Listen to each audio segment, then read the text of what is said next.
Good morning, everyone. Welcome to Pre-Market News and Views by In the Money Stocks. Today is Monday, January 6th, 2014. Thank you all for tuning in. Let's jump right into the charts. We're going to start off with the S&P 500 E-mini futures. You'll see that the futures are trading higher this morning by about 3.5 points, 3.75 points, to around the 1829.50 level. So futures getting a little bit of a boost ahead of the market open, but there's a lot to cover. Last night in the overnight trading, we did have some weakness out of Asia. I'm going to punch that up. You're going to see the Nikkei 225 index was down pretty decently last night. So a decent little dip there as the market first opened. It has been closed for holiday, but the Nikkei 225 index finishing down pretty decently last night. But I believe it was down about 2.35%. So pretty good little fall there. But remember, this has been closed for holiday, so it's really playing catch up. But nonetheless, a nice dip there in the Nikkei, and that should be watched over the coming days. That could be problematic. Also, the Shanghai Composite was down last night as well. Take a look at the Shanghai last night. Pretty good fall. It did rebound off the lows a little bit. Didn't close at the dead lows, but nonetheless, a pretty good decline. This could have further downside in the coming days or possibly the coming weeks. But nonetheless, the Shanghai really has just been getting hammered to the downside, and that should ultimately be problematic. I believe last night the Shanghai did finish lower by 1.78%. So nonetheless, that is a big move. Even though the Shanghai did rebound a little bit off of the lows, that's a pretty solid decline last night in the Chinese market. So we're going to watch this stuff closely. We're going to see what it tells us. Right now, the market, or I should say the futures, don't seem to be really too concerned about it. As you can see, the futures on the E-minis are trading higher by nearly 4 points. So we'll see how that plays out. In Europe today, Europe is basically flat across the board. I'm not sure we can make too much out of the European markets right now. The only index that I do see down in Europe is the French CAC 40. That is down about 0.1%. Everything else is either flat to slightly positive.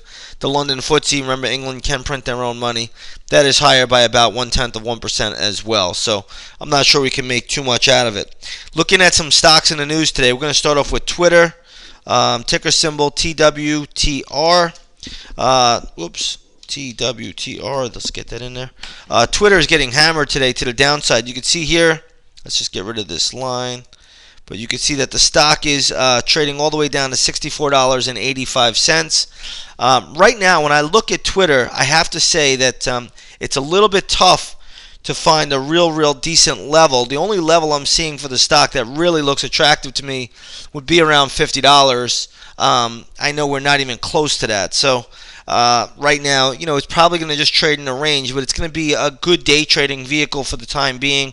Upside should be pretty limited in this equity, but if it got down to around the $49, $50 level, that's where I think traders could step up and start to buy this equity. Before then, really, it's a very tough equity to trade. It's only been around since November 7, 2013.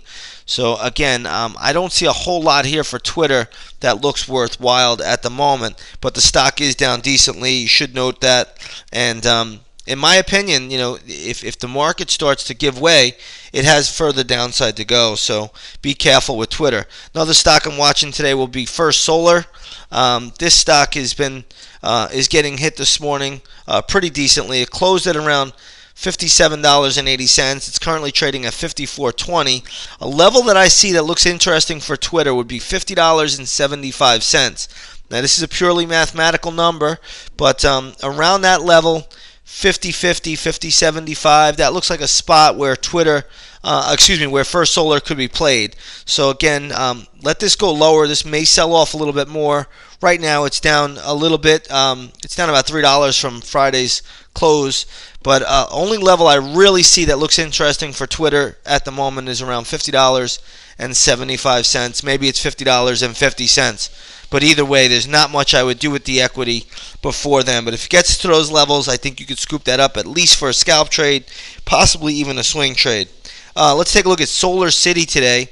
Here's another solar company, but it's doing the opposite. It's making new all-time highs. So stock had pretty good resistance, a little bit above $65. Now did trade above $66. in the pre-market. This is another stock I don't have great levels for, but I will say this. I would not be buying this up here. In fact, if you own it, I would be trailing the stop real tight at this stage of the game.